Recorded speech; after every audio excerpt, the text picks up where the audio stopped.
तो पार्ट 2 की शुरुआत में हम उस पैलेस की छत को भूकंप के झटके से गिरता हुआ देखते हैं, जिसे देखकर जिन मिस को उठाकर बाहर भागने लगता है। जहां जाते हुए मिस को एहसास होता है कि जिन बुरा इंसान नहीं है। अब जब जिन मिस को बाहर लेकर पहुंचता है तभी उनकी तरफ एक तीर आता है, पर जिन मिस को उससे बचा लेता है और देखता है कि वो तीर और किसी ने नहीं बल्कि डैनियल ने चलाया था, जो अपने बेटे जेकब के बारे में पूछने लगता है, जिस पर जिन कहता है कि वो तो शायद अंदर ही दबकर मर गया होगा। ये सुनकर डैनियल को गुस्सा आ जाता है और वो अपना तीर उसकी तरफ करता है। तभी आसमान से बिजली डैनियल के ऊपर आके गिर जाती है, जिसकी वजह से वो सीधा खाई में गिर जाता है। अब तेजी से बिजली को गिरता देख जिन मिस को लेकर आगे भागने लगता है, जहाँ एक जगह मिस अपने पूर्वज के महल के टूटने की वजह से रोने लगती है। तभी वहाँ शेन भी आ जाता है। उसी वक्त जिन मिस से एक जगह आने को कहता है जो उसके अकॉर्डिंग बिजली से सेफ थी, पर तभी उसकी तरफ बहुत सारी बिजली गिरने लगती है और एक बिजली उसके ऊपर भी गिर जाती है, जिसे देखकर शेन कहता है कि शायद इस बेवकूफ का मरना ऐसे ही लिखा था। उसी वक्त जिन फिर से उठ खड़ा होता है और उसे कुछ भी नहीं हुआ था, जिसे देखकर मिस भी बहुत खुश हो जाती है। अब जिन को जिंदा देख शेन हैरान हो जाता है। साथ ही मिस को भी समझ नहीं आ रहा था कि सारी बिजली जिन की तरफ ही क्यों जा रही है, जिससे उसे कुछ हो भी नहीं रहा। अब ये जानकर मिस जिन से उसकी फैमिली की मदद करने को कहती है, जिसके बदले में जिन कहता है कि मैं तुम्हारी मदद जरूर करूंगा, लेकिन इससे पहले मुझे कहीं जाना है, तो तुम भी अपने घर चली जाओ। आगे जिन एक जगह बैठ जाता है जहाँ उस पर लगातार बिजली गिर रही थी, लेकिन उसे कुछ भी फर्क नहीं पड़ रहा था। साथ ही उसे ये बिजली कुछ अलग सी लगती है। तभी उसे आसमान में से एक रोशनी चमकती हुई दिखती है। उसी समय जेनी नाम की एक लड़की जो बहुत ही खूबसूरत थी उससे आकर टकरा जाती है। दूसरी तरफ मिस भी जिन की फिक्र कर रही थी। अगली सुबह जब जेनी को होश आता है तो वो जिन से उसके कपड़े ढूंढने को कहती है, क्योंकि उसके कपड़े जंगल में कहीं खो गए थे। जिस पे जिन कहता है कि इतने घने जंगल में तुम्हारे कपड़े कैसे मिल पाएंगे।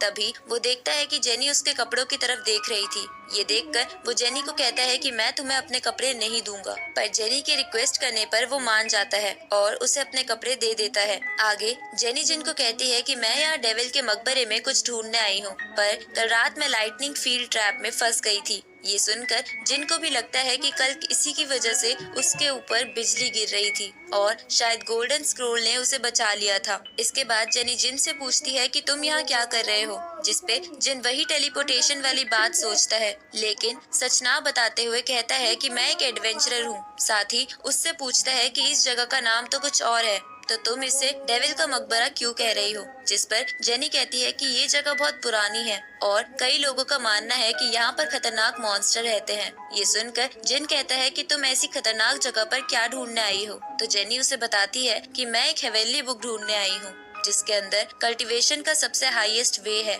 ये सुनकर जिन को लगता है कि कहीं वो बुक गोल्डन स्क्रोल ही तो नहीं, इसलिए वो जेनी से उस बुक के लुक्स के बारे में पूछता है, जिस पर जेनी उसे बताती है कि वो एक गोल्डन कलर के स्क्रोल जैसी दिखती है।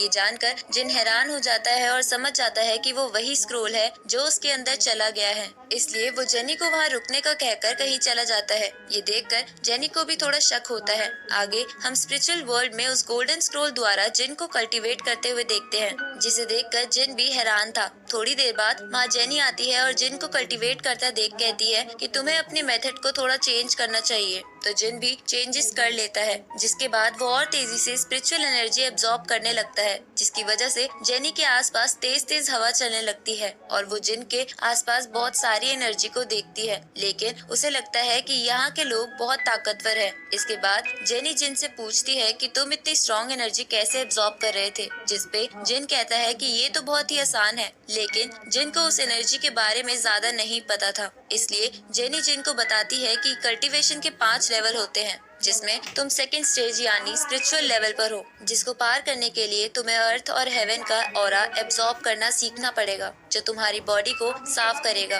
तो जिन जेनी से पूछता है कि मैं ये ऑरा एब्जॉर्ब कैसे करूं, जिसपे जेनी कहती है कि इसके लिए तुम्हें ध्यान लगाना होगा, पर तुम्हें तो ये बात पहले से ही पता होनी चाहिए क्योंकि तुम सेकंड लेवल पर हो। तो जिन कहता है कि मैं एक जीनियस हूँ, मुझे ज्यादा जानने की जरूरत नहीं पड़ती। आगे जिन को कपड़े ना होने की वजह से ठंड लगने लगती है, इसलिए वो आग जला लेता है, जहाँ रात में वो जेनी से पूछता है कि क्या कोई ऐसा है जिसने गैलेक्सी को पार करा हो, तो जेनी इसके लिए मना करती है। तो जिन कहता है कि मैं ऐसा पहला इंसान बनूंगा जो गैलेक्सी को जरूर पार करेगा। अगली सुबह जिन कहीं से कुछ कपड़े ले आता है, जिसपे जेनी उससे बोलती है कि आसपास तो बस माउंटेन्स हैं, तो तुम ये कपड़े कहाँ से लाए। ये सुनकर जिन कहता है कि तुम्हारे सोने के बाद मैं बहुत दूर जाके ये कपड़े लाया हूँ। तभी वहाँ पर एक भाई बहन जिनका नाम रोजी और इवान था, अपने साथियों के साथ चोर चोर चिल्लाते हुए वहाँ आ जाते हैं। ये सुनकर जिन अपने आसपास चोर को ढूंढने लगता है ताकि वो जेनी के सामने हीरो बन सके। पर रोजी बोलती है कि तुम ही चोर हो जो सुबह सुबह टेंट के बाहर से मेरे कपड़े ले आया, साथ ही तुमने मेरे टेंट में भी झांका था। अब दो सिपाही जिन को घेर लेते हैं, तो जिन कहता है कि मुझे कपड़ों की जरूरत थी, इसलिए मैंने इसे बस बोरो करा है। जिस पर इवान कहता है कि तुम गंदे इंसान हो, क्योंकि कोई लड़का लड़की के कपड़े क्यों चुराएगा। ये सुन के जिन जेनी से मदद मांगता है, तो जेनी उन सबको बताती है कि ये एक गलत फहमी है, कल रात मेरे कपड़े फट गए थे, इसलिए ये मेरे लिए कपड़े लाया होगा। तभी जिन रोजी के कपड़े सूंघकर कहता है कि ये तो बड़े गंदे हैं। ये देखकर रोजी गुस्से में वो कपड़े फाड़ देती है और जिन को मारने के लिए आगे बढ़ती है, पर जिन उसे आसानी से दूर धकेल देता है। अब जिन की पावर देखकर इवान कहता है कि तुम तो इतनी जल्दी स्पिरिचुअल लेवल पर भी पहुंच गए, यानी तुम कोई बुरे इंसान नहीं हो। लेकिन रोजी इस बात पर एग्री नहीं करती। इसके बाद इवान जिन से कहता है कि ये मेरी छोटी बहन है, इसलिए इसकी बात का बुरा मत मानो। साथ ही वो उससे बोलता है कि हम एक दूसरे शहर में जा रहे हैं और हमें बॉडीगार्ड की जरूरत है, तो क्या तुम ये काम करोगे। ये सुनकर जिन जेनी से इस बारे में पूछता है, तो जेनी भी साथ चलने के लिए मान जाती है। आगे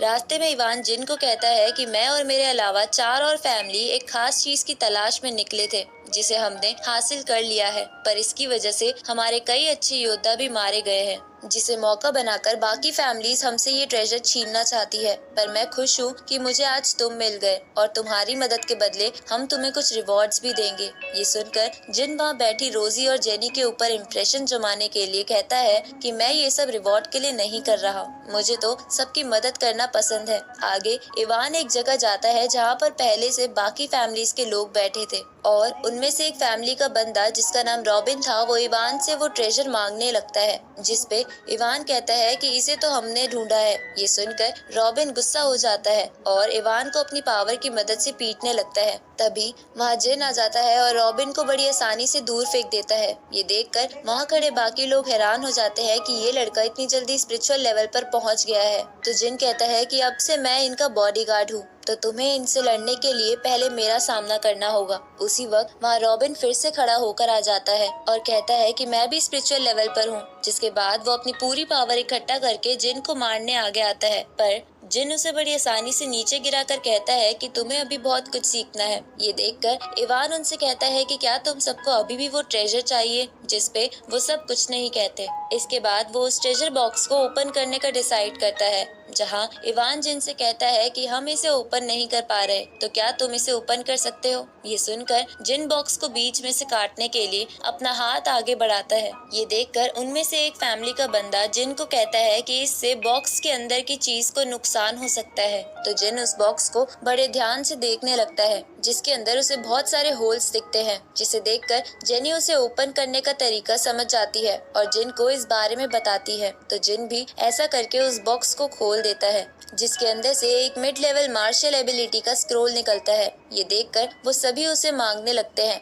तो जिन कहता है कि मैं इसके 4 टुकड़े कर देता हूँ और तुम सब इसे एक एक रख लो, लेकिन वो जिन को रोक देते हैं और आपस में स्क्रोल के लिए बहस करने लगते हैं। जिसे देखकर जिन कहता है कि जब तक तुम सबके आपस का झगड़ा सुलझ ना जाए, तब तक मैं इसे अपने पास रखता हूँ, जिसके लिए इवान आसानी से मान जाता है और बाकी सबको भी जिन की स्ट्रेंथ की वजह से मानना पड़ता है। आगे हम रॉबिन को स्क्रोल की वजह से गुस्सा करते हुए देखते हैं, क्योंकि वो उसके हाथ में नहीं आया था। तभी उसके पास एक दूसरी फैमिली का बंदा आता है और उसे कहता है कि तुम चिंता मत करो, फिलहाल चाहे वो स्क्रोल जिन के पास हो, पर जल्द ही हम दोनों मिलकर उस स्क्रोल को चुरा लेंगे। जिससे हमें उसे शेयर भी नहीं करना पड़ेगा। इधर हम जिन को एक टेक्निक को सीखते हुए देखते हैं जिसे वो सीख नहीं पा रहा था। तो ये देखकर जेनी उससे कहती है कि ये टेक्निक इतनी भी मुश्किल नहीं है जितना तुम इसमें टाइम लगा रहे हो। मेरे लिए तो ये बच्चों का खेल है। ये सुनकर जिन को गुस्सा आ जाता है और वो अच्छे से फोकस करके उस टेक्निक को करना सीख जाता है।